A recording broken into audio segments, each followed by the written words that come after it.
Okay, welcome everyone to Wealth Wednesday. I'm sorry, I'm changing the name of this from Wealth Check Wednesday, Wealth Check to Wealth Wednesday. It was a little bit too much of a mouthful for me. So I'm Peg Tucker, and on this, we come together and do this every week. I'm here with Paul Capozio. Angel Chandler and Paul have been traveling. Angel's dealing with some travel delays. So Paul and I are going to do this without her today, but we really wanted to talk about what we talk about here is abundance, right? We talk about wealth and abundance and building abundance, and whether that be financial, or sometimes we'll talk about health and other areas of abundance. But primarily we talk about financial, building a business, what that means in a home-based business, whatever that means to you. So we really wanted to talk today about the value of mentorship, and also about becoming a leader and what it means to be a leader. If you're someone like me who never saw yourself as being a leader in this industry or anywhere for that matter, but it is something that you can develop. And sometimes when you come in to this industry, you don't have someone who's there who is a real good example of a leader working with you. And sometimes you need to go outside of your company to a third party to, acquire some skills, right? And that's really what happened to me. That's my backstory. I had to work on myself. And when I did that, what happened was I started to raise my game, my skills. I raised my hand, I raised my game, and leaders within the company, and Paul in particular, reached out to me and said, saw that I had the desire, saw that I was coachable, saw that I had a good attitude, and reached out to me. So sometimes there's things that you can do to improve yourself without the company. And there's benefits to both, right? So Paul, I want to turn over to you, because we were just having a conversation about this, and I loved your input about third party, about acquiring coaching from within a company and third party.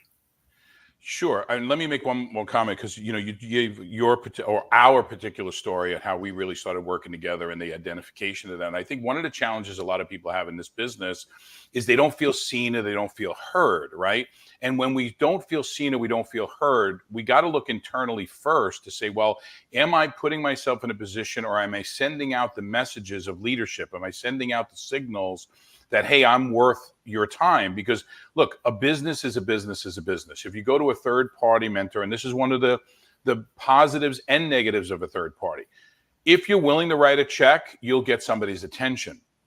But you're probably in some sort of a program or group setting and things like that, which are very, very valuable, very, very valuable.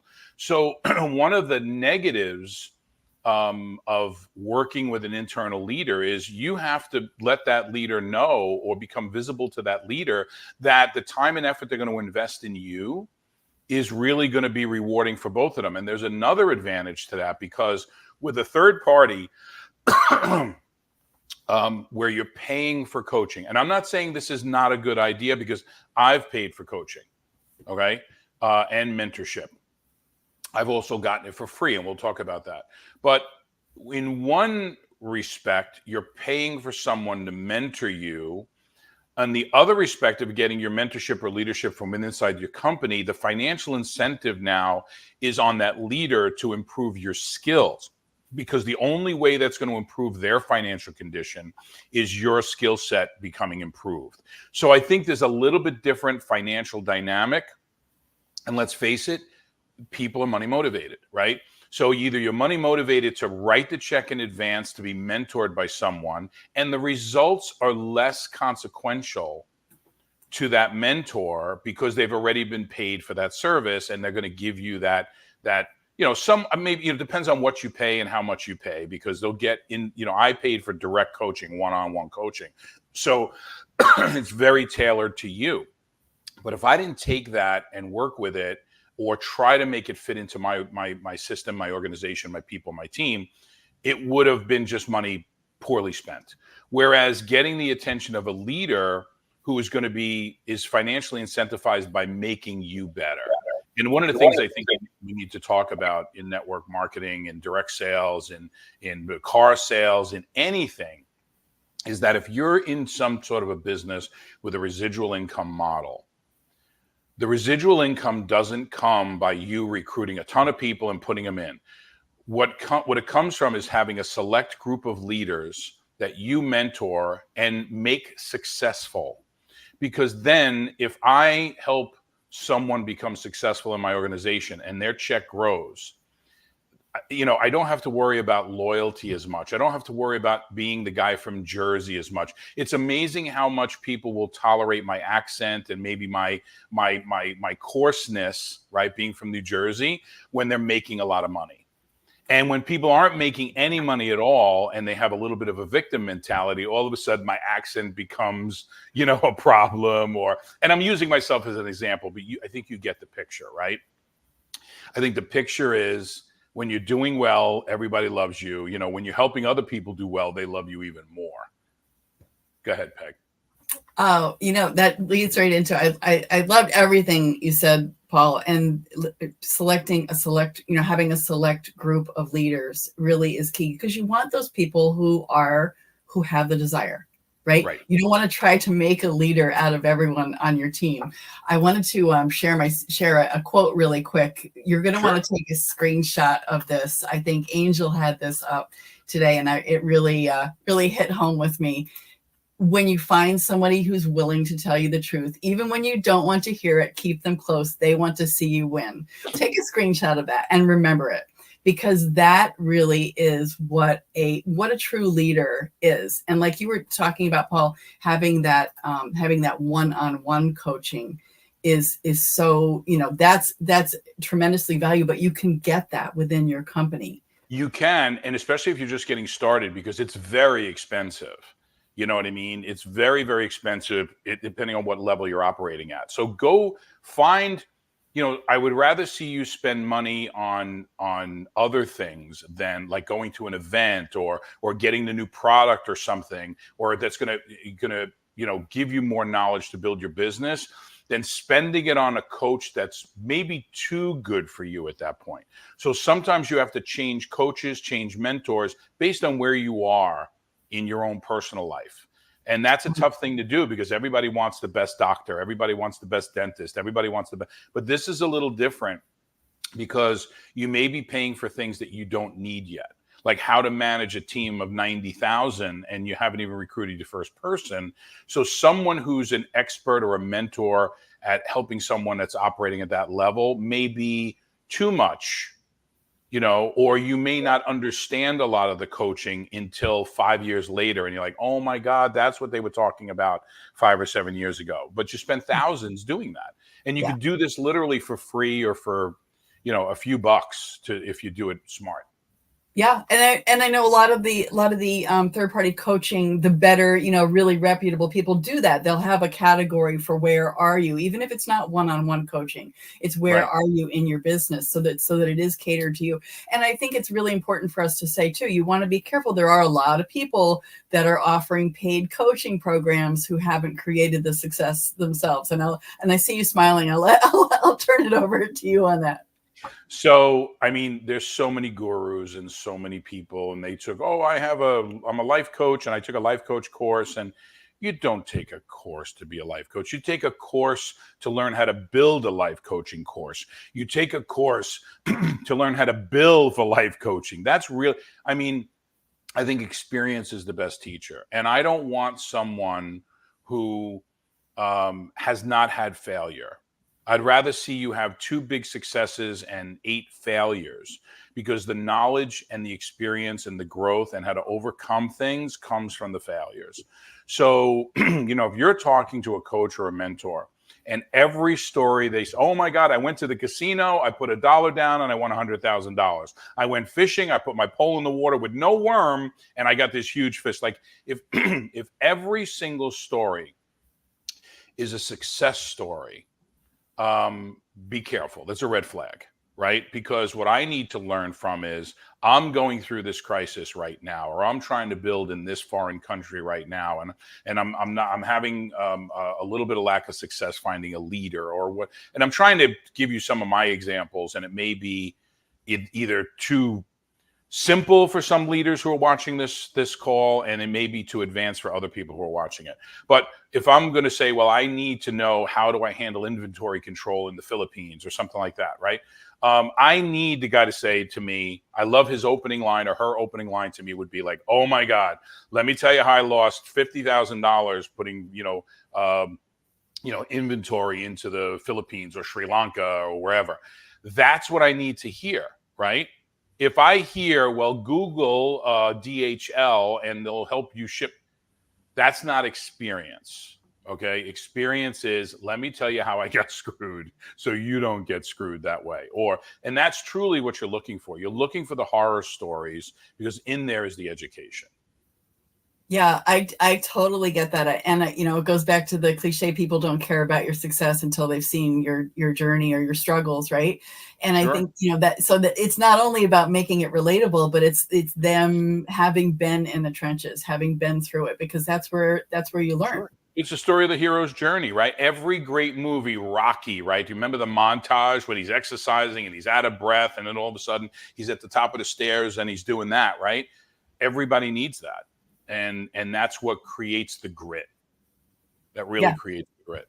Yeah. So I wanted to, at this point, this might be a good point to let people know that we have a group called Lion Pride Academy, where you can kind of, and I'd like for you to speak to this, Paul. I've got the coordinates at the bottom of the screen here. So I'd love for you to speak to this, Paul, because we talked about in your company, getting mentoring within your company. We talked about third party, where you're buying into a program, and what we have put together here. You use the word self-serve. So if you're not ready to dive into a program, or raise your hand, or be held accountable, like you said. I like to raise your hand or held accountable, right? Because I think a lot of people avoid coaching. And yes, lionprideacademy.com. We created a space. You'll see there's a Peg. Go right to the Peg page. In fact, Peg can give you a link to take you right to her page. These videos are posted there, as well as on all of Peg's personal channels. But she's also part of the Pride. She's also one of our, there's only 4 of us there. And we'd love to see you, become a Pride member. It has nothing to do with working in the same company. It's about sharing success in the industry and helping people get success. And let me tell you where Lion Pride Academy fits in. And this will evolve over the years. But right now, I think when a lot of people think about coaching, or people avoid coaching, is because they know they're going to be like, every Wednesday we have our coaching call, and what did you do last week? And that accountability creates butterflies in some people's stomachs, at the point where it doesn't serve them well to be held that accountable yet. You need to be held accountable. But I think that some people want to self-serve in the beginning. They want to test it out. They want to see what they can get. You will do better with a mentor, but also it could be expensive, right? Or maybe your leader, you're not on your top leader's radar, because look, the person who recruited you into your business may not be that much better than you, right? Or there's a lot of people in the industry where they may have a big paycheck, but their skill set has not caught up to the paycheck yet, based on timing, based on compensation plans. And this is the kind of coaching and mentoring we do, to let you explain where you really are. But where I think Lion Pride Academy fits is, and you can go there and you can spoon feed yourself with information. We're going to eventually index that you can go in there for a specific topic. But right now, just go in and immerse yourself with calls like this and listen again. Have it on in the background, put it on in the car, and get that information without really having to worry about, oh my God, are they going to ask me any questions? And what if they ask me how much money I'm making? Or what if they ask me, what they're, look, the first thing my mentor did was saying, I don't want to hear anything. I want to see your back office. I want to see how much money you're making now. I want to see what your left leg is, what your right leg is, what your growth has been like over the last 30, 60, 90 days. It was an exam that was, like a proctology exam, right? So I was really trying to figure out how I was going to say that. But if you're not willing to do that yet, and by the way, it doesn't matter if you're making $1, if you're making $1 million a year, it doesn't matter, because there's always going to be that, how do we account for things? How do we measure things? Well, we measure things by metrics of money, of volume, of people, of success stories. There's a few ways to monitor that. And every once in a while, you got to commit that you need to be held accountable. But in the beginning, it's tough, guys. You just got started. Maybe you joined because your best girlfriend was all excited and she let you try a product and you loved it. And all of a sudden now you're in business, right? You put more time into appreciating the product than you did to think about, oh my God, if I really want to make this successful, it's not just wishing. I believe in the law of attraction, but you got to have some skills. Right? So go to Lion Pride Academy, listen to Peg Tucker's channel, Danny Licciardi's channel. He's a 28-year veteran of the industry, seven-figure earner in the industry. Angel Chandler, who's been in the MLM industry for 12 years, and she's been in influencer programs and had her own companies. And then myself, we're there, and we're going to just pour it out. I hold nothing back. And Peg, I'm going to throw it back to you in 1 second, but here's what I will tell you.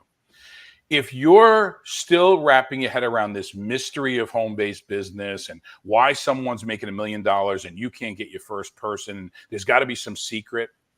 We give all the secrets out to you right in front of you. Most of you just don't take the action. There's no real super secret. Yes, there's some things in networking. I like working with mentors because now I have a few mentors, and one of the things I do get out of mentors is networking opportunities. Hey, do you know so-and-so? Oh, yeah, we were in a company together 10 years ago. And so there's a lot of value there to help you grow your business, because one of the things I had, and I'll end with this, I'm new to the industry.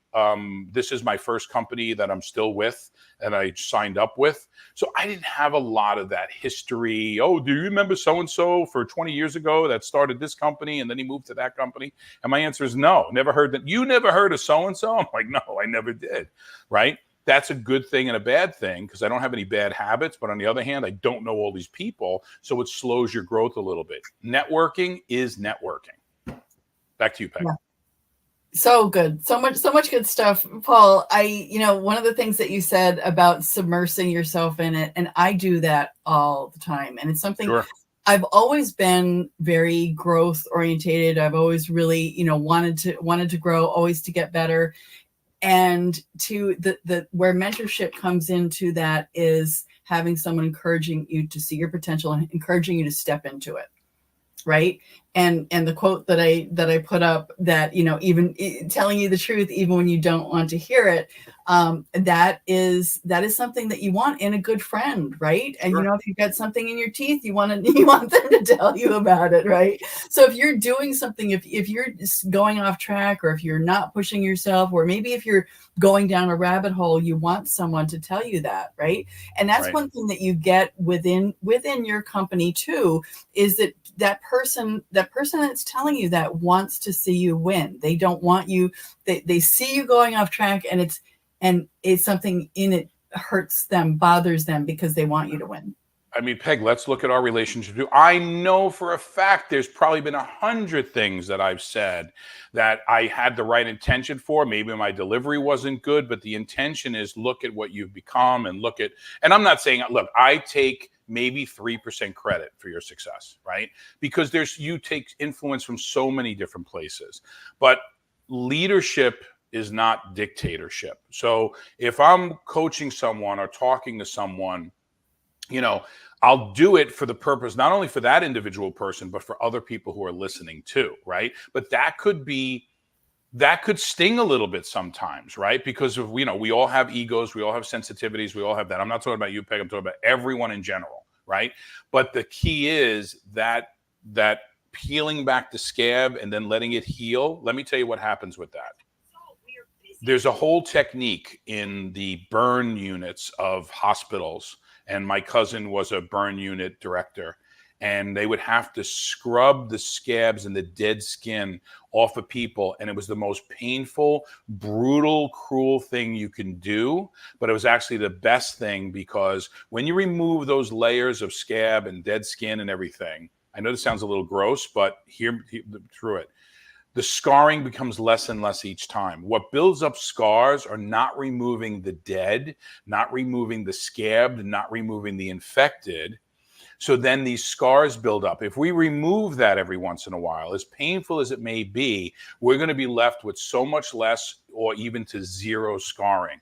And that getting that education about how burn units operate and then translating it into my coaching and my personal coaching, self-coaching is good too, right? And even talking with other coaches about that concept, right? Sometimes we build up habits, especially with people who have been in one company, and this is how we used to do it over there. How'd it work for you?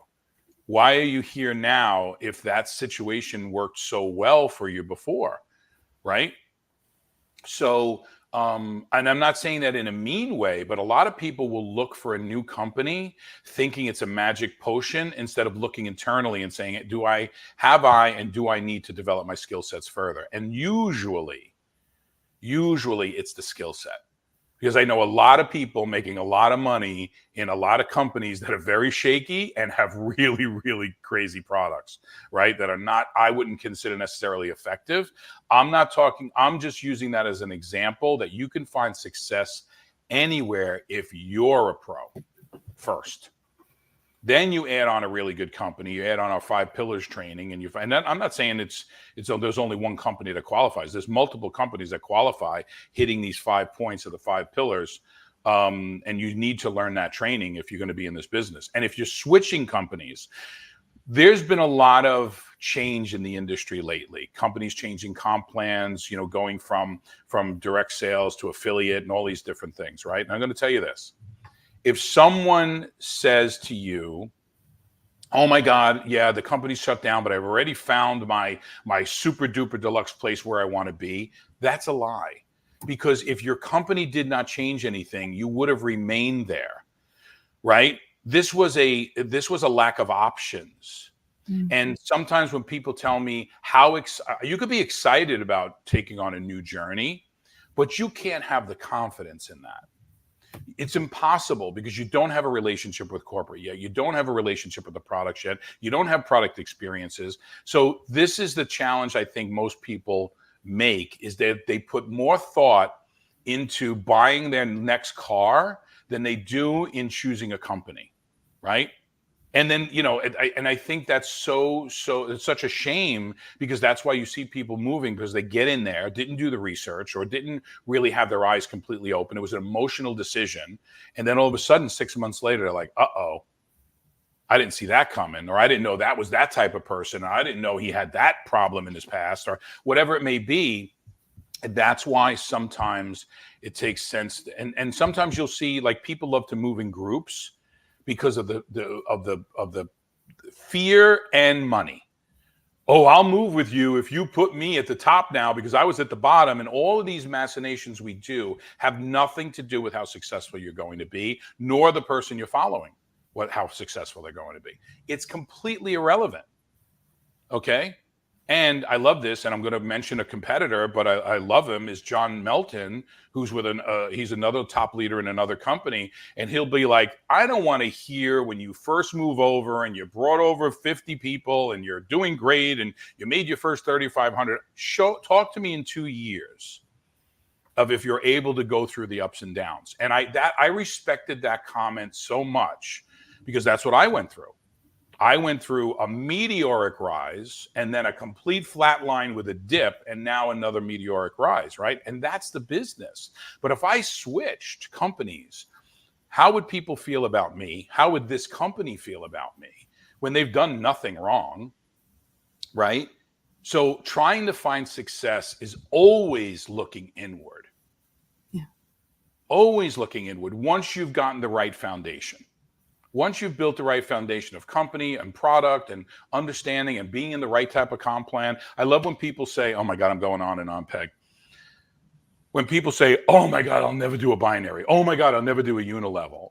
Like, first of all, it depends on the product. It depends on the sales. It depends on so many different factors. If you close yourself off to something without evaluating all the other moving parts, right? Why are you going to buy the big fat tires that go on an SUV if you bought a sports car, right? You need a different gasoline for a sports car. You need different tune-up. Everything is different maintenance schedules for that or an SUV, right? And I think in our business, most people need to buy an SUV. They need to be with a company that's an SUV.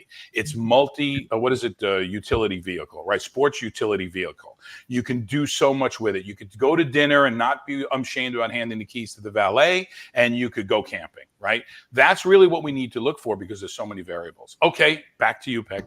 No, all such good stuff. I was taking notes, Paul. I really want to give kudos to the people who you're talking about, companies where people are making moves and whole teams are moving. I really want to give a lot of kudos to the people who did take the time to follow their heart and make sure they didn't just follow the pack, right? And take a look at the company and take a look at the leadership so that they don't end up somewhere and go, wait a minute, what am I doing here? This isn't who I am. This isn't me. That's the difference between going into leadership and just being part of a team. And just being part of a team is good, but what value are you going to give to your people? Because you could be distributor number 4,717,000, but your goal is to build a team. I'm not talking about customer gatherers, and we're specifically talking about team building, right? At this point. Well, the minute you bring on your first person, you become a leader and your responsibility goes to them. Who cares who's above you? Because if they're above you and not helping you, it doesn't do anything for you. Okay. And we could talk about the benefits. We could go deeper into the benefits or the cons of working with someone who's in your upline, because some of the cons of working with someone in your upline is if they're only focused on how much money you're making them, you know what I mean? Find another mentor. Right? Because their advice, their coaching, everything is going to be driven around a self-serving center. Not, get yourself on ordership, get your family on ordership, get your wife on ordership, get your sister on ordership, get everybody on ordership, versus let me show you how to build a real business to build a real income. Yeah. Right? And that could take time. So good. That leads so perfectly, Paul, into what I wanted to wrap this up with was just, we started talking about leadership, and I, mentioned my journey of not seeing myself as a leader. So if you're there, I feel like the biggest thing, my biggest takeaway from this is finding someone that you trust, right? Because there have been things that you have coached me to do, Paul, that felt like, oh man, this is going to be painful. This is going to be hard. But it aligned with my belief, my values, and it aligned with my desire for growth. So I feel like that's is something that's where you want to go. You may not feel like you're ready for leadership when you first come in, when you first join, even if you've been doing this for 10 years and you're coming into a new company, you may not feel ready, but attaching to someone, finding someone that you trust to coach you and to push you, that has your best interest at heart, I think is really, really the big key, the big takeaway that I hope everyone gets from this. How many times in the past couple of years that we're working together now, you'll call me up and say, okay, let me tell you about this person and why I want you to talk to them, because what I see in them, and that's exactly what leadership is, right? Because what they don't even see in themselves. And how many times we'll talk about someone that we're heartbroken over and say, oh my God, if they could just this, right? Leaders identify that. And that was probably one of the biggest things I was impressed with you, is when you would start having those conversations with me, right? Going from the social work, like, oh my God, this person needs it and they're struggling and they're this and that too. Oh my God, let me tell you what I see in this woman that she doesn't even see in herself. And if we could together try to bring that out, I think she could be great. That's leadership, right? That's good coaching. That's mentorship, right? It's like this, the college scout, seeing the kid, he's a great baseball player. Maybe his catching's not so great. He's not a great fielder, but my God, can this kid hit, right? So what you're looking for when you, and again, leadership is usually thrust upon you. And lack of success sometimes in our business is because you haven't accepted the role of leadership. Or when some people accept, and we've had people in our company do this, right? They right away go in with the leadership mode and become the dictator and become, I got to have my calls and I got to have this and I got to have that. We're going to have a team and we got to t-shirts and all this other stuff. And they forget about being a leader and go into putting the epaulets on, wearing the big hat, captain, like they're all about the idea of dominance, an idea of I'm a leader versus, dude, you're in the back of the pack when you're the leader, or you're within the pack as a leader and you're pushing people forward. And some people, look, we've had somebody, close to you that, one of my coaching was, hey, you're moving around your marketing too fast. You're changing from this to that. You're rebranding every 30 days. And that's going to be a challenge, right? That created a situation where that person totally put me out of their life, right? But what I see are the same patterns over and over again. Mm-hmm. People will say the right thing in front of you, and they'll even do the right thing when they're in front of you. But people cannot hide their patterns. So if you're looking to evaluate people or work with your team or even work with your leaders, watch their patterns. Patterns will always repeat, good or bad. Yeah. Really, really, really, really good, Paul. Goes back to the quote, and go back, if you're watching this on a replay, go back or watch the replay, go back and take a screenshot, save it, remember it. It hit home with me this morning. When you find someone willing to tell you the truth, even when you don't want to hear it, keep them close because they want you to win. Right. It is so true. It is so true. So listen, if you want more of this, let me just put this up again. You can feel free to go into Lion Pride. It's free. You can look around. Like we said, it's like a buffet. It's self-serve. And then also, I do want to mention, if you would like to see, we do a presentation on Wednesday evenings. Right. I'm going to put that up. Come and listen to what we do. Paul Angel and Danny Licciardi do an amazing presentation. It has a really, really excellent turnover rate of people raising their hand saying, how do I get started? Yep. So 95% closure rate for the people who attend. Yeah. So come see what we do, see how we present. We're, steal our stuff. We're totally open to that. And I want to thank you for coming today, Paul. Thank you so much. It's always, these calls just get more fun each time. So appreciate you. Thanks, everybody. Thank you, Peg. Appreciate it. Great call.